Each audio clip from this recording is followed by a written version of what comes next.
Hello everyone and welcome back to another video on the channel. Today I'm going to be reviewing a brand new movie that just came out on Hulu by the director of Searching called Run, and it stars Kiera Allen and Sarah Paulson, and this movie is one hell of a thriller. And I'm going to be talking about spoilers in this video because it came out a few days ago. I'm a little late to the review, so because nobody's going to be watching any non-spoiler reviews for this movie, let's just talk about spoilers. Let's talk about it because it's a really fun, entertaining movie and there's a lot to uncover. So first off, Aneesh Chaganty is one hell of a director. I loved Searching. I'm not actually sure if I have a review for it on the channel. You guys can go ahead and look for it.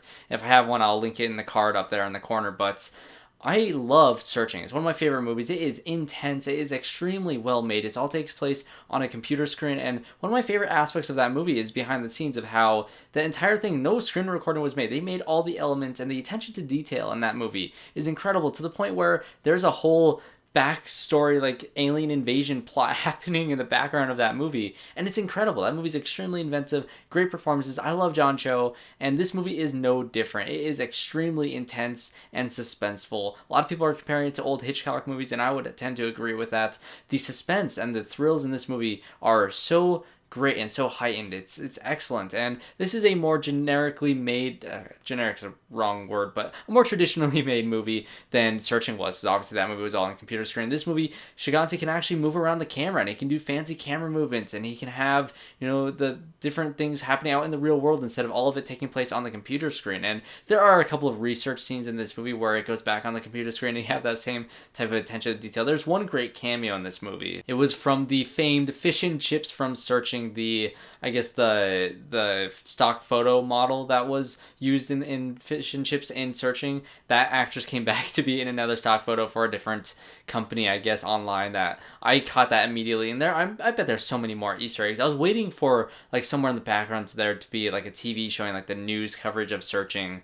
And I was waiting for that to happen, but it didn't quite, at least from what I saw, it didn't quite happen. But I'm sure there's a ton of Easter eggs and little details throughout the entire movie because it's extremely detailed. There's a lot of subtle things like the pill that she's taking, the dog pill that she ends up finding that is kind of weakening her legs and paralyzing her. Obviously, spoilers, but that pill was next to this phone that she was using. That phone was the same color of the pill. I noticed that. I thought that was kind of funny, but let's just jump right into the story and the plot and the performances, because I think Sarah Paulson and Kiera Allen kill it in this movie. They absolutely crush. And first off, let's talk about Kiera Allen, because she is a star. This is the first movie she's ever actually performed in. She was on the Ellen show, I believe, but she's an actual paraplegic. She is actually paralyzed. She can kind of walk. You see at the end of the movie of her taking a few steps, and I bet that's the most of her walking ability, which is extremely impressive.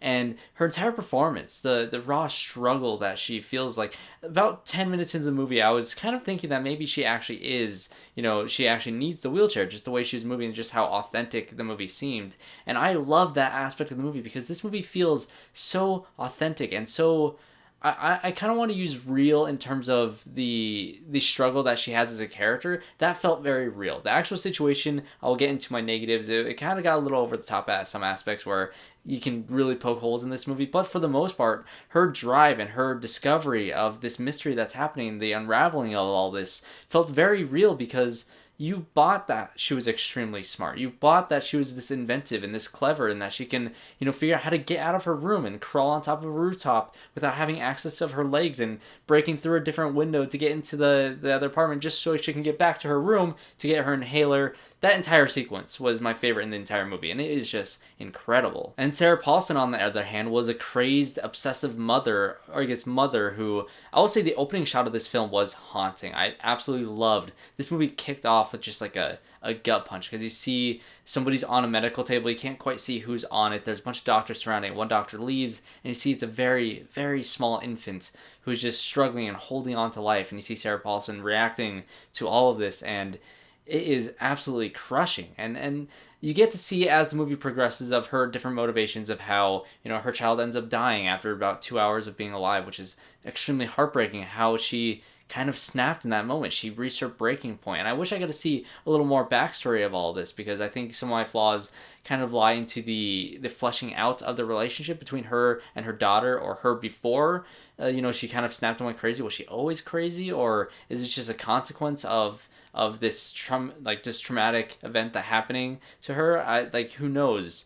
any of this backstory. They don't really explore too much of it, which again you can say is another positive because there's not much exposition in this movie. It really does treat it like you're solving the mystery with our main character, and it's all through visual cues and like nobody sits in front of the camera and explains it like the end of Psycho. That never really happens in this movie. But you find out that she ended up taking a baby from the hospital after her child died, and she basically raised her as her own and kidnapped this child and started, because of all the issues that her infant had, she kind of wanted to replicate those issues in this new baby that she took. This new baby had no issues. She was fine. She would have grown up as a normal kid, but by poisoning her essentially throughout her entire life and making her sick and basically giving her pills to make her legs go numb, like I said, that is extremely dark and extremely just terrifying. And I think that's where this movie really shines, is the situation, the things that the lengths that she went to really weaken her daughter and to make it so she can't run, she can't escape, and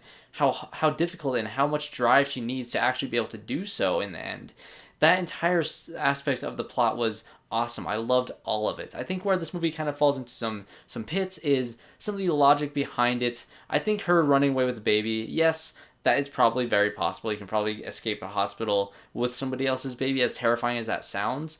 And you can probably poke holes in some of the things that she does. Like, there's at one point they say that, oh, you've had like 12 different doctors in the past 4 months. It doesn't kind of ring a bell. It doesn't cause any concern. Like, all these doctors that treat this daughter would have probably seen some of the issues in her blood of being poisoned by her mother by these pills every single day for the entirety of her life. And she's 17 years old. She's about to graduate. How did nobody actually catch these things happening? I guess she had so much of a hold over her and was able to switch doctors enough where nobody questioned it enough.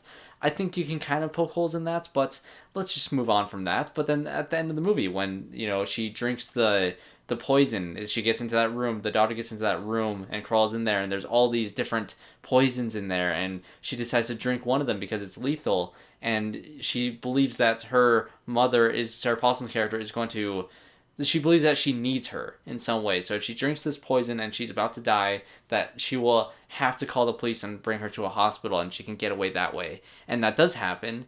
And nobody questions, like, how did Sarah Paulson drive her there, or did the ambulance come to get her? How did they not see all these things, all these struggles, that body that she killed, the mailman? A lot of these things could have been seen, but of course you need to have your finale that takes place in the hospital, so all that stuff happened instead. And again, proving that Sarah Paulson's character is extremely sneaky in a hospital, because she's able to, as some alarms are going off, to get her daughter and basically roll her out of the hospital and almost get away with it. And that was just all, like, I mean, you can say the believability and all this is kind of, you have some issues with it. And throughout watching the movie, I kind of had to, there's a lot of, you have to take a leap for this movie. You really do. And I think that's where this movie kind of falls apart a little bit. But I think as I was watching the movie, as I was so invested into the story and to all the tension that it had, I can complain about all these things after the fact. But the fact is that throughout watching the movie, I was extremely entertained, and I didn't really start poking holes into it until afterwards. And I think this movie is very entertaining and very tense and holds such great performances that I will be going back to this movie, because I did find it very entertaining. I do think Searching is a better film. It's better made. I think the setup with the characters, like I said, you didn't have enough build up with this relationship for the daughter to start questioning her mother. Because I thought, you know, if you trust somebody so much, like your own mother, you trust her so much for 17 years of your life, and you see this one pill and you think, oh, maybe this thing seems off. You see the name on the tablet holder, whatever it's called, the little case, and you see that it's wrong, and you start questioning that thing. Is that enough to really start investigating, to really start basically accusing your mother of poisoning you? I think that was also a little bit of a jump, because I didn't have enough backstory